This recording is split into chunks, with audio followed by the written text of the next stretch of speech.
Adayin ma-live sa Pultama, mas content creator, mayanak na pasuway. For today's video pala mami, maglilinis at maghuhugas at maglalaban naman tayo for today's video. Hindi naman puro hugas o puro laba or puro linis ang makikita nyo dahil minix ko na ang aking mga content. Tara, samahan nyo ako.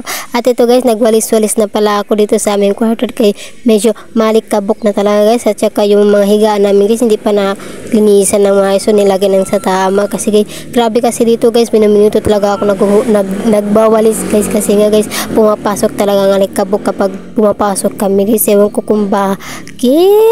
At pagkatapos yung mga mami, dito naman ako, nagpunas-punas lang ako ng sidekick. Kasi nga guys, para matanggal talaga yung mga alikabok. At pagkatapos punas, walis-walis na naman tayo. Ako nakakabulo talaga mag-voice over.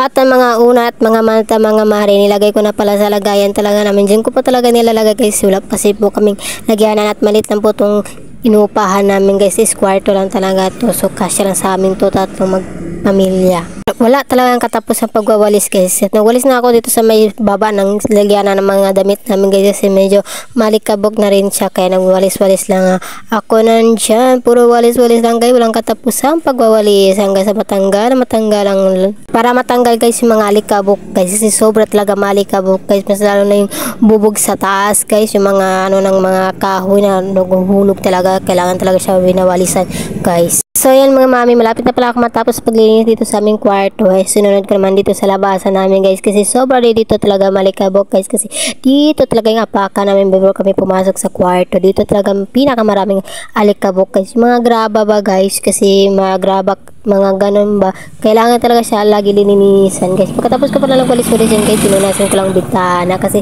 medyo malikabok na rin kasi siyang tignan guys. Sobra na guys.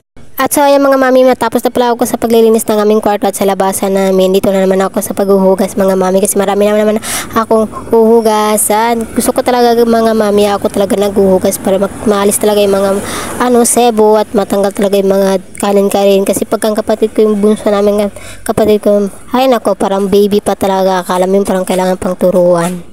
Kaya guys, ako talaga naghuhugas guys, kasi gusto ko talaga malinis ba, ayoko yung mayroong well pa, yung mayroong pa kailangan pa mga kanin-kanin, yung mga ganun ba guys. Gusto talaga yung naghuhugas. Pagpasensya nyo na guys kung nagbo-voice over ako dito sa labas, kung may marinig kayo mga sasakyan kasi nito, kasi ako sa labas guys nagbo-voice over. At meron na din ako mga content guys, diba? Kailangan talaga natin gumawa ng araw-araw content guys, daily vlog natin, kasi kailangan natin may re-report kay Meta para naman mapansin tayo, bilis tayo mapansin, diba? Kailangan talaga natin basta mga content creator, hindi sa nagpapakitang tao ha. At pagkatapos ko pala guys, naghugas ng plato at dito naman ako sa paglalabada. Ang dami ko talagang labada guys, kita mo naman parang umaapaw na sa basket. Siniparate ko na pala yan guys, yung mga damitan ng anak ko, damitan namin at saka yung mga short. At inuuna ko po yung nilalaban guys, yung mga damitan ng anak ko. Pagkatapos ng damitan ng mga anak ko guys, sunod ko naman yung sa amin.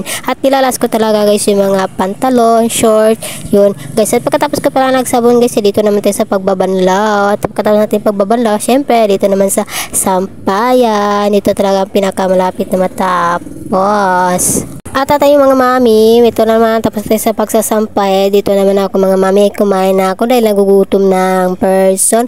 Mas inuna ko talagang gawain bahay guys kaysa sa kumain, kasi natatamad ako pag inuna kong kain kaysa sa gawain bahay. May pa kwento-kwento pang person dyan, nalalaman, di naman naririnig. Gutom na gutom talagang person guys. So hanggang dito na lang, maraming salamat, thank you for watching, bye bye, mwah.